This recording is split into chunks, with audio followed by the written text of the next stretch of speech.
बुखारी मुस्लिम को भी अभी हवाले के तौर पे पेश नहीं किया। मैं अल्लाह की किताब पढ़ रहा हूँ, मुल्ला जी अल्लाह की किताब है, अल्लाह कह रहा है कि कयामत में वली काम आएगा। अब मुझे बताएं भाई, जो काम आता है उसी को पुकारा जाता है, जो काम आता है उसी को पुकारा जाता है। अब मुझे बताएं कि जब अल्लाह खुद कह रहा है कि कयामत में वली काम आएगा, तो बोलो किसको कयामत में पुकारा जाएगा? तो जब या गौस कयामत में कहा जा सकता है, तो या गौस दुनिया में क्यों नहीं कहा जा सकता? बोलो भाई, पुकारा जाएगा कि नहीं पुकारा जाएगा? मुत्तकी काम आएगा।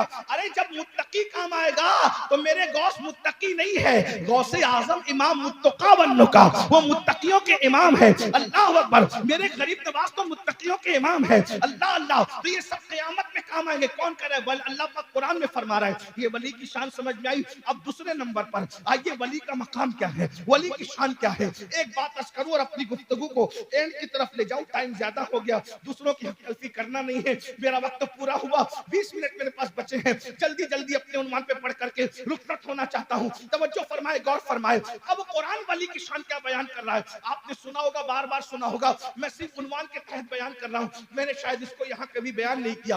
असल में हुआ ये था, हजरत सैयदना सुलेमान अलैहिस्सलाम को इत्तला मिली, हजरत सुलेमान अलैहिस्सलाम को इत्तला मिली। तवज्जो करना, गौर से सुनना, आपने बार बार सुना होगा, मुझसे बहुत बड़े लोगों से सुना होगा, मैं आपके सामने पहली बार पेश कर रहा हूं। हजरत सुलेमान अलैहिस्सलाम को इत्तला मिली कि एक औरत है जो मलका सबा है और वो पूरे मुल्क पे, यमन पे हुकूमत करती है।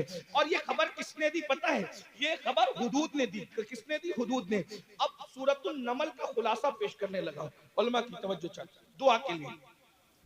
हजरत सुलेमान अलैहिस्सलाम ने देखा, तो आपको परिंदों की बोलियां सिखाई गई, ध्यान देना, बहुत अहम नुक्ते की तरफ लाना है आपको, आपको बात समझ में आएगी इंशाअल्लाह, अल्लाह करे आपको समझ में आ जाए।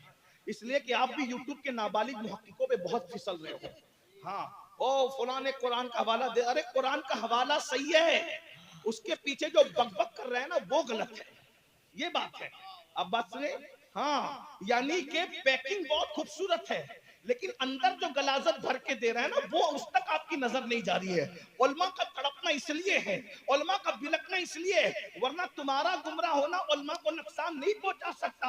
हर बंदा अपने अमाल का जवाब दे है, मगर उलमा की जिम्मेदारी है कि तुम्हारी रहनुमाई करे। याद रखना, पैकिंग खूबसूरत है, अंदर आप मुझे बताइए, ये पैकिंग बहुत खूबसूरत है, इसमें चीज भी यकीनन अच्छी ही होगी, मुझे यकीन है, क्योंकि अच्छे लोगों ने दिया है। मगर ऐसी ही पैकिंग में कोई जो है वो जानवर के छिछड़े भर करके दे दे, तो बताइए क्या बंदा अंदर इसको पहचान पाएगा? जब तक खुलेगा नहीं। अब मुझे बताएं, घर जाके खोल के सदमा कौन करे मेरे भाई? पैकिंग पर मत फिसलो। अरे ये गिफ्ट तो घर जाके खुल जाएगा, लेकिन ये जो पैकिंग में तुम्हें दे रहे हैं वो तो कयामत से पहले खुल ही नहीं सकता। तो घर जाके कोई पछताएगा तो भी उसको वक्त रहेगा, तुम तो कयामत में पछताओगे, तुम्हारे पास वक्त कहां रहेगा। इसलिए अपने बुजुर्गों के नक्शे कदम पे रहो, अपने बुजुर्गों के मसलक पे रहो। ये सब नए नए जो दुकानें खुली हैं, कोई दम नहीं है, बातें बड़ी बड़ी है। मेरे भाइयों, जिनको उर्दू और अरबी सही बोलना नहीं आती, उन लोगों के मसलन पे फिसल रहे हो तुम। अल्लाह अकबर, वो फुला साहब ने और वो डॉक्टर साहब ने ये कह दिया, वो इंजीनियर साहब ने वो कह दिया, वो वकील साहब ने वो कह दिया। ये इंजीनियर डॉक्टर वकील हमें दिन सिखाएंगे? इनकी इतनी औकात हो गई जो उर्दू बोलना नहीं जानते। अभी इनको इतना भी खबर नहीं है कि उर्दू किस तरह बोली जाती है। वो भी मसलक के बानी बनेंगे, वो भी मकतबे फिक्र के बानी बनेंगे। अरे जरा देख तो लिया होता मेरे भाई। याद रखिए, होश के नाखून लो और कौन से रास्ते पे चलो। लहद में इश्क रुखे शह का दाग लेके चले, अंधेरी रात सुनी थी चराग लेके चले।